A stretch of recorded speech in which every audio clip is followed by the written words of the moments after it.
This channel does not promote any violent, harmful, or illegal activities. All content provided by this channel is meant for an educational purpose only.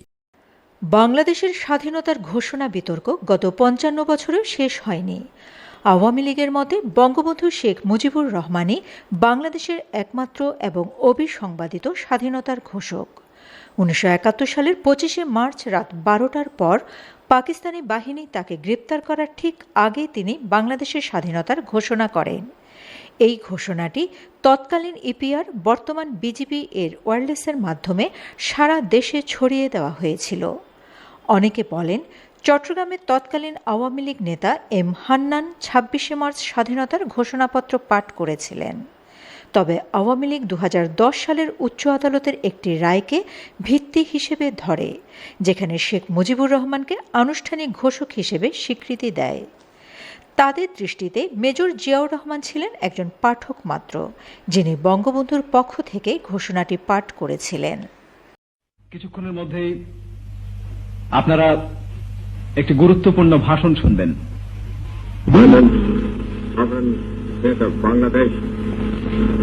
On behalf of our great national leader, the Supreme Commander of Bangladesh, Sheikh Mujibur Rahman, do hereby proclaim the independence of Bangladesh. It is further proclaimed that Sheikh Mujibur Rahman is the sole leader of the elected representatives of 75 million people of Bangladesh. I therefore appeal on behalf of our great leader, Sheikh Mujibur Rahman, to the government of all the democratic countries of the world, especially the big world powers and the neighboring countries, and to take effective steps to stop immediately the awful genocide that is being carried on by the army of occupation from Pakistan. Bangladesh জাতীয়তাবাদী দল বিএনপির মতে তৎকালীন অষ্টম east Bengal রেজিমেন্টের major Ziaur রহমানই বাংলাদেশের স্বাধীনতার প্রকৃত ঘোষক। তাদের মতে ২৫শে মার্চ রাতে জিয়াউর রহমানই প্রথম বিদ্রোহ করেছিলেন এবং পরে ২৬শে মার্চ চট্টগ্রামের কালুরঘাট বেতার কেন্দ্র থেকে মেজর জিয়ার দেওয়া ঘোষণাটি ছিল প্রথম কার্যকর ঘোষণা, যা দিশেহারা জাতিকে যুদ্ধে ঝাঁপিয়ে পড়তে উদ্বুদ্ধ করেছিল। ২০২৫ সাল থেকে পরিবর্তিত শিক্ষাক্রমের পাঠ্য বইয়ে জিয়াউর রহমানকে ঘোষক হিসেবে উল্লেখ করা এবং বঙ্গবন্ধুর জাতির পিতা উপাধি বাদ দেওয়া তাদের এই অবস্থানকে নতুন মাত্রা দিয়েছে।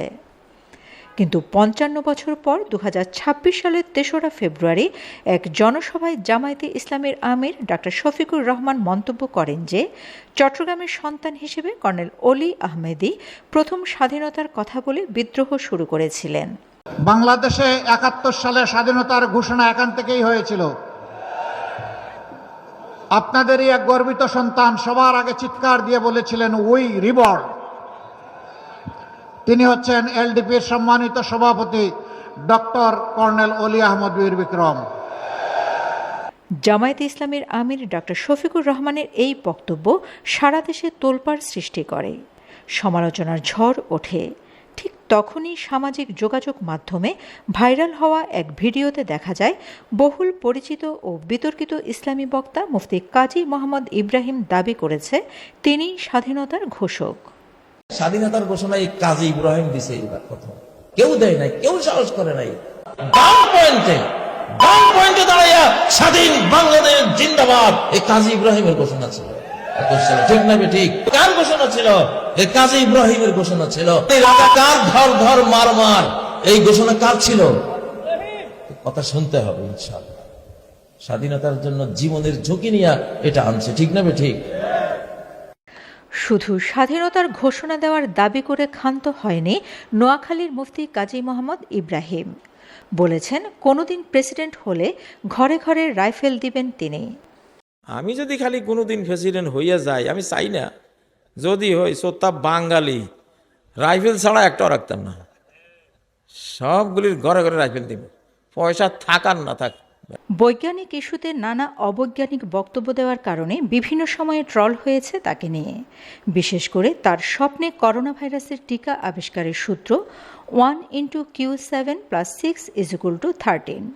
তার এমন বক্তব্য নিয়ে সামাজিক মাধ্যমে বহু হাস্যরস হয়েছে। ভ্যাকসিন দিয়ে মানুষের শরীরের সব প্রাইভেসি নিয়ে যাচ্ছে, টিকা নিয়ে মেয়েরা ছেলে হয়ে যাবে ইত্যাদি বক্তব্য নিয়ে সামাজিক যোগাযোগ মাধ্যমে বিস্তর ট্রল হয়েছে। করোনারা কিন্তু ওরা সোলজার, ওরা বলছে আমরা কিন্তু সোলজার, আমরা কিন্তু এমনে যাব না।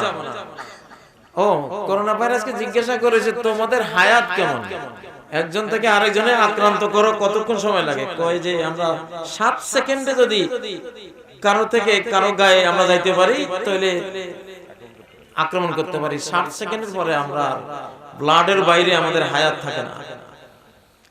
একজন থেকে আরেকজনের গায়ে যেতে 60 সেকেন্ডের মধ্যে যাইতে হবে, আল্লাহ সময় বেঁধে দিয়েছেন। এর বাড়তি হয়ে গেলে আর আমাদের কার্যকারিতা থাকে না। কি আশ্চর্য, মানে এই স্বপ্নটা আমার কাছে বিস্ময়কর মনে হচ্ছে। যাক, আল্লাহ তাআলা ওনারে জাযায়ে খাইর দান করুন। তবে 1.Q7+6=13 এটা কি? এটা উনি আগে ওষুধ বানাক পরে জানাবো আপনাদের।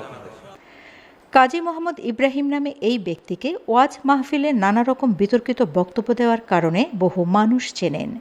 সামাজিক যোগাযোগ মাধ্যমে তার যেমন বিপুল অনুসারী শ্রেণী রয়েছে, তেমনি তাকে নিয়ে সমালোচনা ও ট্রলও কম নেই। তিনি অন্তর্বর্তীকালীন সরকার প্রধানকে আল্লাহর প্রেরিত দূত তথা নবী হিসেবে আখ্যায়িত করে তাকে ক্ষমতাচ্যুত করার ফতোয়া দেন। নবী যেমন চুজ করে আল্লাহ পাঠান, কোনো ভোটাভুটি করেন না, ওনার পছন্দ ওনার বান্দারা পছন্দ করবেই। পছন্দ করে একজন দুইজন না, 1,24,000 নবী চুজ করেছেন, কাউকে জিজ্ঞাসা করেন না। জিজ্ঞাসা করেছে ইউনূস সাহেব এই পদ্ধতিতে আসছে, আপনি ইউনূস সাহেবকে ক্ষমতাচ্যুত করা হারাম, অবৈধ আপনার জন্য। ও আসছে নবুয়ত, নবী যেভাবে আল্লাহ চয়েস করেন ওই সিস্টেমে সে আসছে। আগামী দিনে এখন ইসলামিস্টরা বলে যে ইসলামরা কবে ক্ষমতায় আসবে? আমি তোমরা তো ক্ষমতায় বসে আছো, টের পাচ্ছ না? Shamima Chowdhury Shammi, BNA news 24।